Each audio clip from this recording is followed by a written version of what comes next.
Assalamualaikum warahmatullahi wabarakatuh. Perkenalkan, nama saya Nova Raffi dengan teman saya Betul Nurhayati, Anika Launa Nurrahman, Ashwal Zafira, Takia Rahmadani. Jadi di sini kami akan mempresentasikan materi Historical of Bank beserta era 1 sampai 19 dari mata kuliah Negara, Pasar, dan Masyarakat. Selamat. Terima kasih. Saya akan menjelaskan tentang the origin of bank. Bank itu berkembang selama 5.000 tahun lamanya dan ada 5 tipe bank. Ada development bank, ada investment bank, ada commercial bank, ada Islamic bank, sama ada cooperative and saving banks. Terus lahirnya konsep bank itu dari Mesopotamia. Kuil itu dijadikan tempat untuk menyimpan hasil panen dan juga logam mulia. Terus di Mesir kuno juga gudang gandum dijadikan sebagai tempat penyimpanan.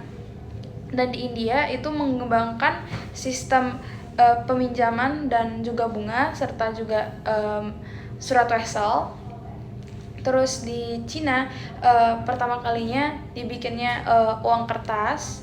Terus di Cina juga memperkenalkan flying money. Terus di Yunani dan Romawi lahir bankir profesional yang menyediakan layanan simpan pinjam dan money changer. Terus di dunia Islam itu mengembangkan instrumen hawalah, suftajah, hak, murabaha, mudarabah, musyarakah, dan juga wakaf. Terus di Italia menjadi pusat layanan bank modern. Saya akan menjelaskan era pertama, yaitu Mesopotamia. Jadi di era Mesopotamia ini, kuil itu sebagai lembaga keuangan pertama, dan juga di era ini gandum itu, sejarah gandum itu berasal dari Mesopotamia. Jadi kuil itu sebagai lembaga keuangan pertama yang memiliki 3 inovasi. Yang pertama, kuil itu sebagai penyimpanan, dan yang kedua sebagai pencatatan, dan yang terakhir itu sebagai peminjaman. Yang kedua ada Venesia. Jadi Venesia ini memperkenalkan perdagangan laut yang menyebarkan konsep keuangan yang menyebar di Maroko, Afrika Utara, dan juga Spanyol. Jadi di Venesia ini ada 3 inovasi utama. Yang pertama adalah surat kredit. Surat kredit ini menjelaskan bahwa pedagang itu tidak perlu membawa emas fisik untuk bertransaksi ketika berlayar jauh. Dan yang kedua itu ada sistem bagi hasil, yang dimana sistem bagi hasil ini itu antar pedagang untuk membiayai biaya ekspedisi. Dan yang terakhir itu ada jaringan agen keuangan. Jadi pada dasarnya di agen keuangan ini mereka itu memperkenalkan transfer bank antar kota masuk ke Yunani dan Romawi. Jadi di Yunani dan Romawi ini itu memperkenalkan bankir profesional atau yang bisa disebut sebagai trapezitai, dan juga di Yunani dan Romawi ini itu memperkenalkan tentang penukaran mata uang dan juga kontrak hukum. Oke, selanjutnya yaitu era yang kedua, yaitu Mesir. Sistem perbankan berkembang di Mesir kuno pada periode sekitar 3000 hingga 30 sebelum Masehi. Berbeda dengan Mesopotamia, sistem perbankan di Mesir lebih banyak dikendalikan oleh negara. Yang pertama yaitu ada Egyptian banking, yaitu perbankan Mesir berkembang hampir bersamaan dengan Mesopotamia. Tetapi terdapat perbedaan yang sangat mendasar. Di Mesir, negara atau Firaun memiliki kekuasaan yang lebih dominan. Seluruh tanah, hasil pertanian, dan sumber daya pada dasarnya dianggap milik Firaun. Oleh karena itu, lembaga keuangan tidak berdiri secara mandiri, melainkan menjadi bagian dari administrasi pemerintahan. Hal ini membuat pemerintah dari mengawasi penyimpanan hasil panen, pemungutan pajak, hingga kegiatan ekonomi masyarakat. Terus yang kedua yaitu ada Grand Banks. Pada poin yang kedua, Mesir memiliki sistem yang disebut Grand Banks atau bank gandum. Karena perekonomian Mesir sangat bergantung pada sektor pertanian, khususnya ke gandum. Pemerintah membangun lumbung-lumbung penyimpanan yang berfungsi seperti bank. Petani menyimpan hasil panen mereka di lumbung tersebut, kemudian menerima bukti penyimpanan atau receipt. Bukti ini dapat digunakan untuk membayar pajak, melunasi utang, bahkan dipindahkan tangan kepada orang lain. Jadi, meskipun belum ada uang kertas, Resi gandum sudah berfungsi sebagai alat pembayaran atau bentuk awal mata uang. Oke, selanjutnya yaitu yang ketiga. Yang ketiga yaitu the Nile as infrastruktur. Pada poin ketiga ini, keberhasilan sistem ini sangat dipengaruhi oleh Sungai Nil. Setiap tahun, Sungai Nil mengalami banjir yang membawa lumpur subur sehingga tanah pertanian menjadi sangat produktif. Akibatnya, hasil panen di Mesir lebih stabil dan lebih mudah diprediksi dibandingkan Mesopotamia. Karena hasil panen lebih pasti, resiko gagal panen menjadi lebih rendah. Hal ini membuat pemerintah lebih berani memberikan pinjaman kepada petani dan menyusun perencanaan keuangan yang lebih baik. Dengan kata lain, kondisi geografi Mesir menjadi salah satu faktor utama yang mendukung perkembangan sistem perbankannya. Era ketiga, era India. Awalnya pada peradaban lembah Indus sudah mulai menggunakan timbangan agar perdagangan lebih teratur. Setelah itu muncul aturan keuangan dalam artasastra, yaitu termasuk aturan pinjaman dan bunga. Lalu ada Sreni, yaitu kelompok pedagang yang berfungsi seperti bank karena ia menerima simpanan dan memberikan pinjaman. Lalu India juga menciptakan hundi, yaitu surat pembayaran yang mempermudah transaksi tanpa membawa uang tunai. Inovasi pada era ini adalah munculnya aturan keuangan dan sistem pembayaran tanpa harus membawa uang tunai. Pemilik modal saat itu adalah para pedagang dan kelompok pedagang. Modal masih berputar di kalangan masyarakat yang melakukan perdagangan. Dampaknya bagi perbankan modern adalah munculnya konsep pinjaman, simpanan, dan alat pembayaran yang menjadi dasar sistem bank saat ini.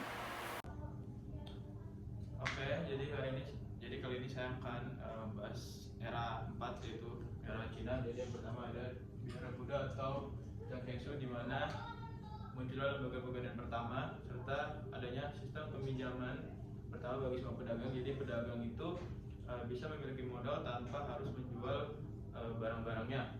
Terus yang kedua ada dinasti Qin. Dinasti Qin ini adalah standarisasi mata uang koin dengan lubang kotak untuk pedagang wilayah jarak jauh. Jadi semakin sama mata uangnya itu, semakin memudahkan mereka untuk berdagang secara lebih luas. Lalu selanjutnya ada dinasti Han. Dinasti Han ini ada pelepasan mata uang profesional dengan sistem suku bunga dari regulasi negara. Jadi di mana kita bisa meminjam mata uang, namun kita sudah ada sistem bunga yang dimiliki atau yang diberi oleh negara. Selanjutnya itu dinasti Tang. Dinasti Tang sendiri adalah sistem transfer jarak jauh atau flying money, di mana kita menyetorkan koin di daerah asal dan nanti akan mencairkannya. Kita akan menyetorkan koin di ibu kota dan akan mencairkannya di daerah asal. Jadi kita tidak perlu membawa uang secara fisik. Lalu di awal dinasti Song ini ada namanya terbentuknya uang kertas, di mana sebagai nota gudang, nota yang akan membayarkan kita dalam membeli atau dalam sistem perdagangan. Selanjutnya di pemerintahan dinasti Song ini munculnya uang kertas yang dikeluarkan oleh pemerintah, yang dicetak oleh pemerintah, begitu juga dengan uang koinnya. Yang terakhir ada dinasti Song dan juga Yuan. Ini adalah inflasi mata uang kertas dan juga ekspansi global, yang dimana pemerintah terlalu membanyak beredarkan mata uang sehingga uang itu tidak ada nilainya. Lalu inflasi tersebut dan peristiwa tersebut dicatat oleh Marco Polo yang kemudian dibawa ke Eropa Barat. Jadi inovasi yang ditemukan di era 4 Cina ini ada lembaga pegadaian atau peminjaman pertama di dunia, lalu ada uang kertas pertama di dunia yang muncul, adanya inflasi, dan juga sistem transfer jarak jauh atau flying money. Sekian dari saya, terima kasih. Oke, selanjutnya yaitu era yang kelima, yaitu Greece. Greece yaitu dikenal dengan tradisi Tai yang berkembang sekitar tahun 600 hingga 30 sebelum Masehi. Di Greece ini itu terkenal dengan terbitin Tai, yaitu terbitin Tai itu professional private banks. Pada era Yunani kuno sekitar 600 hingga 300 sebelum Masehi muncullah terbitin Tai ini, yaitu bank swasta profesional yang menjadi cikal bakal bank modern. Mereka menyediakan 3 layanan utama. Yang pertama, menukar mata uang dari berbagai kota di Yunani. Yang kedua, menerima simpanan berupa uang dan barang yang berharga. Yang ketiga, memberikan pinjaman kepada pedagang dengan bunga sesuai tingkat risikonya. Selain itu, Yunani juga mengenal pinjaman maritim, yaitu pinjaman untuk perdagangan laut. Jika kapal tenggelam, kerugian ditanggung bank. Namun, jika kapal selamat, pedagang mengembalikan pinjaman beserta bunganya. Sistem ini menjadi awal dari konsep pembagian risiko dalam dunia keuangan. Bankir paling terkenal di masa ini adalah Passion, yang berhasil membangun bank terbesar di Athena dan menjadi tokoh penting dalam sejarah perbankan. Selain bank swasta, kuil juga berfungsi sebagai tempat penyimpan harta dan pemberi pinjaman karena dianggap aman dan dipercaya oleh masyarakat. Kontribusi terbesar Yunani adalah adanya kepastian hukum dalam kontrak pinjaman serta konsep pembagian resiko. Kedua konsep tersebut menjadi dasar bagi perkembangan sistem perbankan dan pembiayaan modern hingga saat ini. Pada era Romawi, sistem perbankan sudah menjadi lebih teratur karena mereka sudah memiliki aturan tentang pinjaman, jual beli, dan kerjasama bisnis. Kaisar Tiberius memberikan dana kepada bank agar bank dapat kembali menyalurkan uang untuk pinjaman. Lalu, menjelang runtuhnya Kekaisaran Romawi, sistem perbankan ikut hancur karena nilai mata uangnya turun dan politiknya juga hancur, tidak stabil, dan perdagangan melemah dan adanya larangan bunga. Oke, jadi di sini saya akan menjelaskan era 7, The Dark Gap.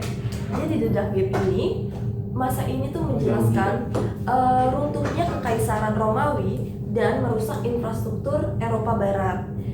Dan di era 7 ini tuh dibagi menjadi 3 inovasi. Yang pertama itu pemberi pinjaman Yahudi. Yang pertama itu ada dasar hukum. Dasar hukum ini tuh menjelaskan bahwa agama Kristen itu sangat melarang penarikan bunga. Namun hukum Yahudi itu hanya melarang penarikan bunga itu ke sesama umat Yahudi. Dan yang kedua itu ada faktor pembatas dan peran. Jadi akibat dari marginalisasi sistematik, sektor keuangan itu menjadi salah satu faktor ekonomi yang tersisa. Oke, selanjutnya itu ada perdagangan lambar atau Lombard merchants.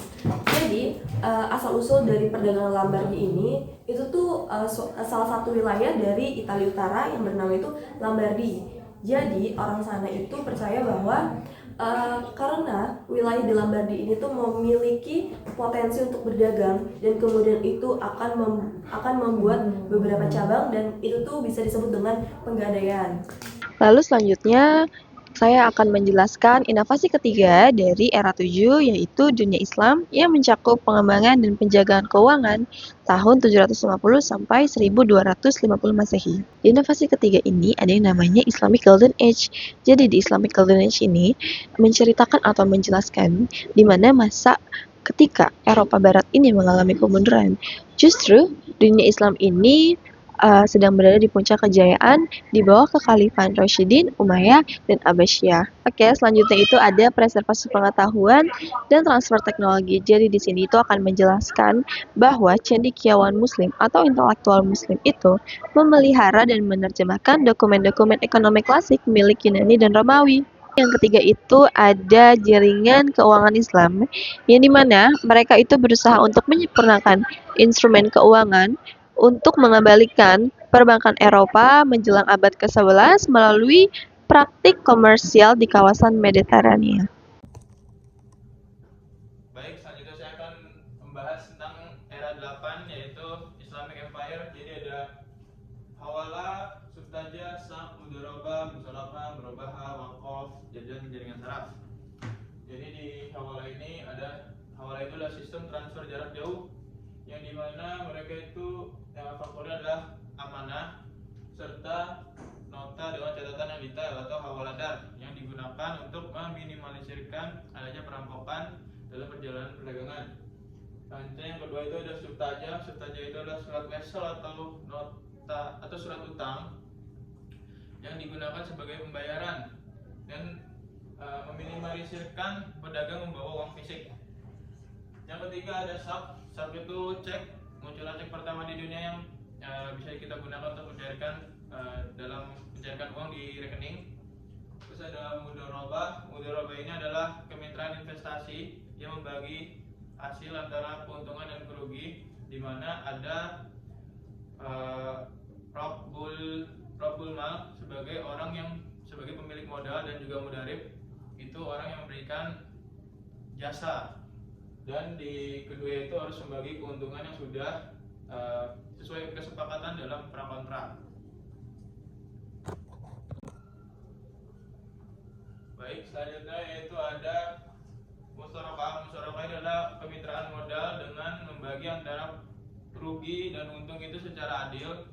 Jadi di mana keadilan itu tetap terjaga dalam sistem perdagangan.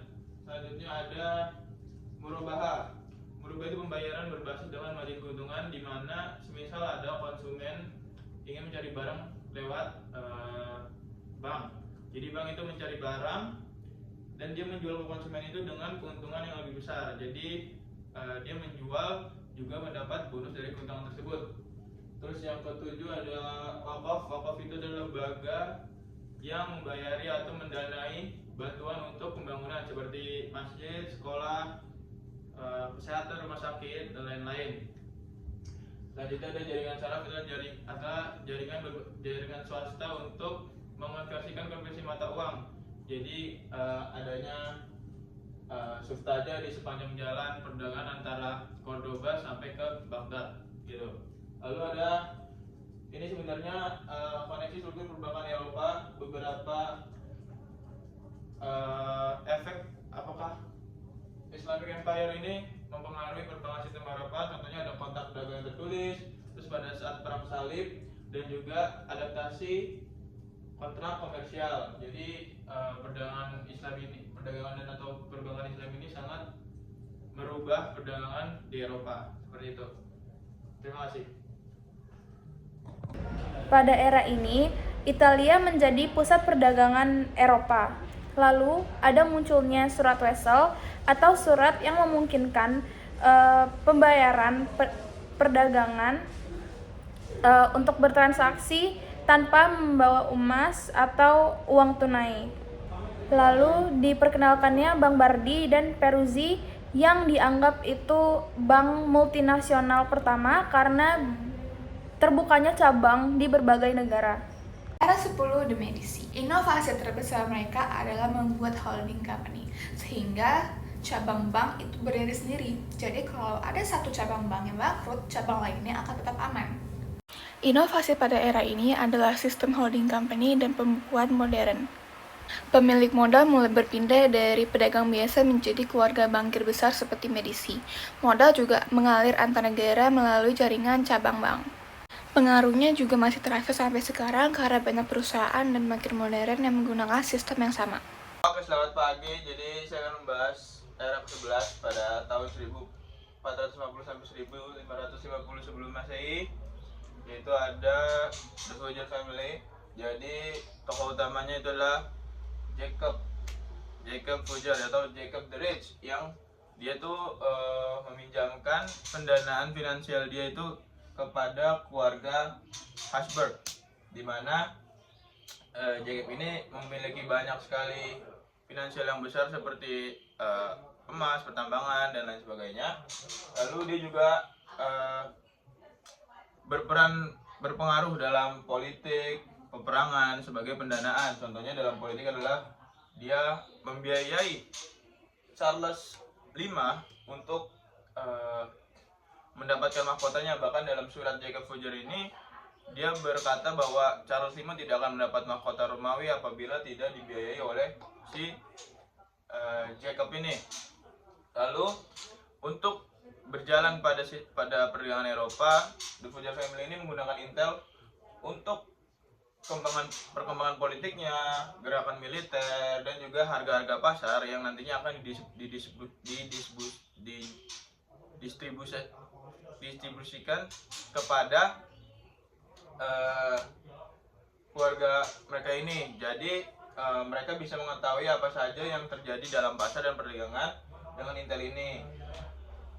Lalu kegagalan mereka yaitu keruntuhan pada kerajaan Spanyol. Jadi mereka meminjamkan duit pada kerajaan Spanyol, namun kerajaan Spanyol pada saat itu adalah runtuh, sehingga mereka nggak bisa membayar kembali kepada keluarga The Fugger ini. Jadi kita nggak bisa selalu aman untuk meminjamkan duit banyak kepada orang kaya, karena orang kaya pun bisa runtuh pada saat yang kita tidak tahu. Seperti itu. Terima kasih. Kita lanjut ke era 12, yang dimana di sini itu menjelaskan tentang era The Genoese dan The Piacenza Fair tahun 1550 sampai 1650 Masehi. Jadi, di era 12 ini itu sebagai pusat perbankan baru yang menggantikan posisi Medici sebagai penguasa keuangan di Eropa dan juga pendana utama di kerajaan Spanyol. Ada 3 inovasi utama di era ke-12.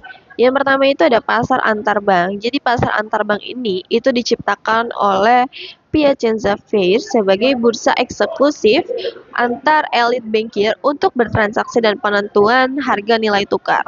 Yang kedua itu ada utang negara jangka panjang, yang dimana di utang negara jangka panjang ini memelopori pengolahan kredit berbasis emas. Dan yang terakhir itu ada strategi rahasia. Di strategi rahasia ini dipimpin oleh keluarga elit yang disebut sebagai Black Nobility, Spinola, Doria, dan Grimaldi. Jadi keluarga elit ini bermain aman di balik layar tanpa menonjolkan politics power mereka.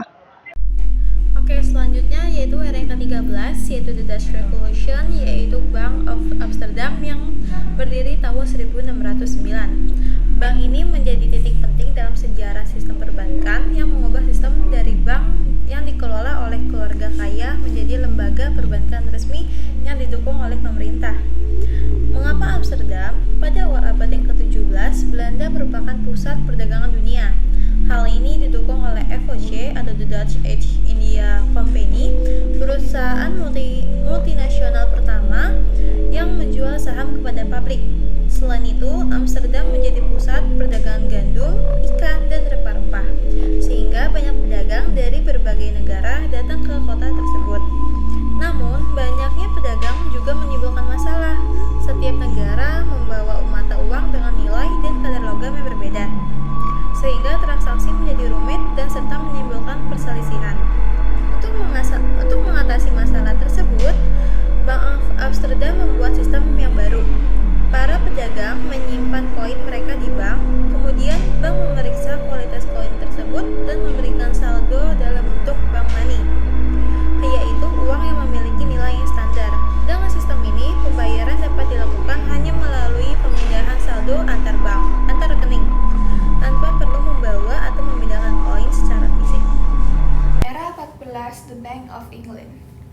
Bank ini didirikan karena pemerintah Inggris membutuhkan dana untuk perang. Lalu, sebagai gantinya, mereka mengizinkan para investor mendirikan Bank of England lalu menerbitkan uang kertas. Dari sinilah muncul konsep national debt, yaitu utang pemerintah yang bisa dikelola dalam jangka panjang. Bank of England juga menjadi the lender of last resort, yaitu membantu bank lain jika terjadi krisis. Pada era ini juga terjadi the South Sea Bubble, yang dimana spekulasi bisa menyebabkan krisis. Oleh karena itu, pengawasan terhadap pasar keuangan sangat penting. Pada era ini, pemilik modal bukanlah perdagangan biasa, tapi juga investor dan pemerintah.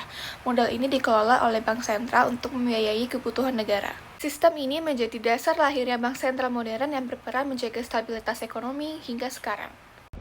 Mayer Amstel Rothschild membangun salah satu jaringan swasta perbankan terbesar di Eropa, lalu ia juga menempatkan kelima putranya di beberapa kota keuangan utama, yaitu Frankfurt, Paris, London, Napoli, dan juga Wina. Lalu keunggulan Rothschild adalah ia menggunakan merpati pos dan juga kurir untuk mendapatkan informasi yang lebih cepat. Mereka juga berperan besar dalam pemerintahan Eropa melalui obligasi pemerintah dan transaksi lintas negara, sehingga mereka menjadi salah satu keluarga bankir paling berperan dalam abad ke-19. Oke, selanjutnya jadi kita akan membahas pada era 16 ini tentang bank sentral dan juga keuangan dalam industri. Jadi pada tahun 1870-an itu para ekonomi yang besar itu sudah mengadakan namanya gold standard atau standar emas, di mana uang itu didefinisikan sebagai emas yang tetap, cadangan emas yang tetap, dan bank sentral itu dia mempertahankan cadangan emas tersebut untuk mendukung industri yang ada, untuk mengedarkan atau menerbitkan mata uang mereka secara luas. Capaiannya adalah nilai tukar antar negara itu semakin banyak gitu. Jadi pemerintah itu bisa sekali mengedarkan uang secara berlebihan. Lalu adanya inflasi yang terkendali serta perdagangan internasional. Cost-nya adalah pemerintah nggak bisa perluas uang. Terus penuhan emas menyebabkan inflasi, karena dengan adanya emas ini pemerintah semakin menerbitkan uang dan uang semakin beredar. Jadi sebenarnya emas ini juga mempengaruhi inflasi dalam dunia perekonomian. Lalu ada tekanan deflasi selama penurunan ekonomi terjadi, seperti itu. Jadi selanjutnya pada era 16 ini kita akan membahas tentang perbankan investasi, di mana dia itu menjamin pertukaran sekuritas atau menjual saham mereka kepada para investor. Selanjutnya mereka melakukan perusahaan yang maksudnya mengorganisasikan perusahaan-perusahaan bangkrut dikumpulkan dan mana yang bisa diselamatkan, mana yang tidak, dan juga memfasilitasi merger.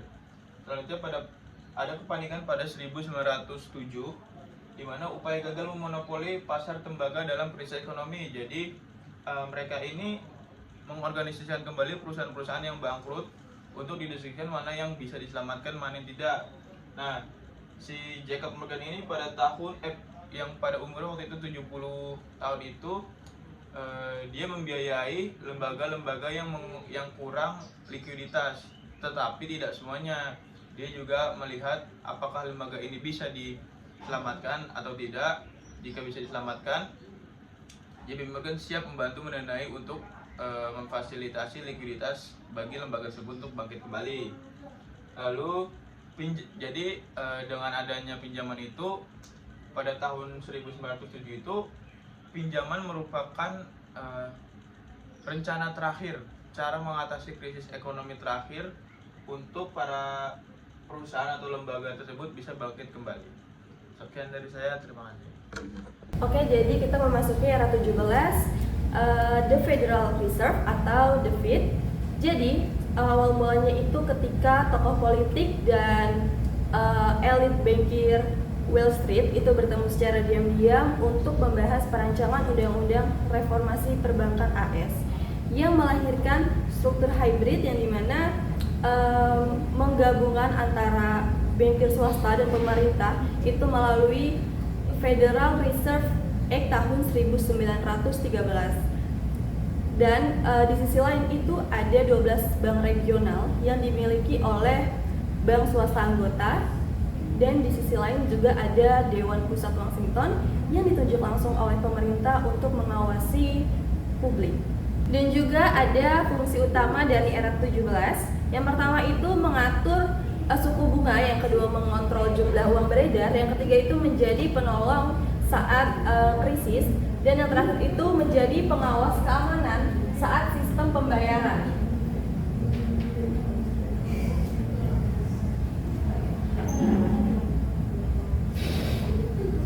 Yang dari saya.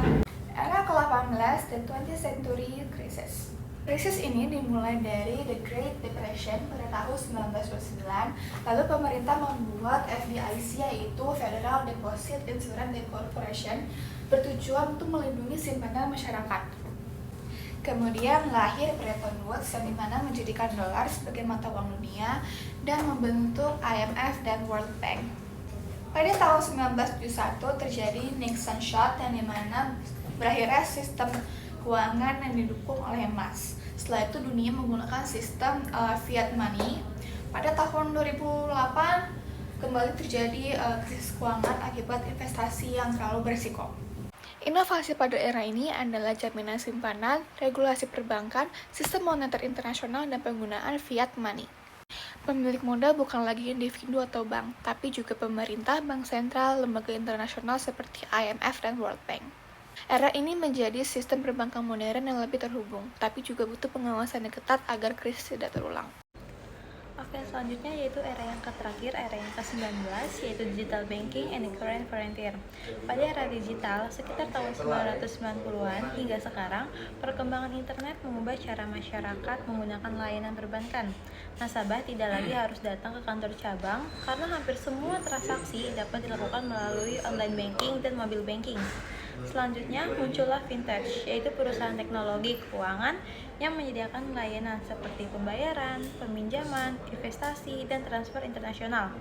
Kehadiran fintech membuat layanan keuangan menjadi lebih cepat, mudah, dan kompetitif. Selain itu, berkembang juga cryptocurrency dan blockchain. Bitcoin memperkenalkan konsep mata uang digital tanpa bank sentral, sedangkan blockchain merupakan teknologi pencatatan transaksi yang aman, transparan, dan sulit diubah. Oke, selanjutnya era 19 ini ada the master pattern across 5,000 years. Dari perjalanan sejarah perbankan selama lebih dari 5.000 tahun, terdapat beberapa pola yang terus berulang. Pertama, inovasi selalu muncul untuk menyelesaikan masalah dalam sistem keuangan. Yang kedua, kepercayaan atau trust merupakan dasar utama agar sistem perbankan dapat berjalan. Yang ketiga, semakin besar sistem keuangan, semakin besar pula risikonya, sehingga dibutuhkan pengawasan yang baik. Yang keempat, regulasi biasanya muncul setelah terjadi krisis sebagai upaya mencegah masalah yang sama berulang. Terakhir, perkembangan perbankan menunjukkan bahwa uang dan kekuatan ekonomi memiliki pengaruh besar terhadap kebijakan dan kekuasaannya.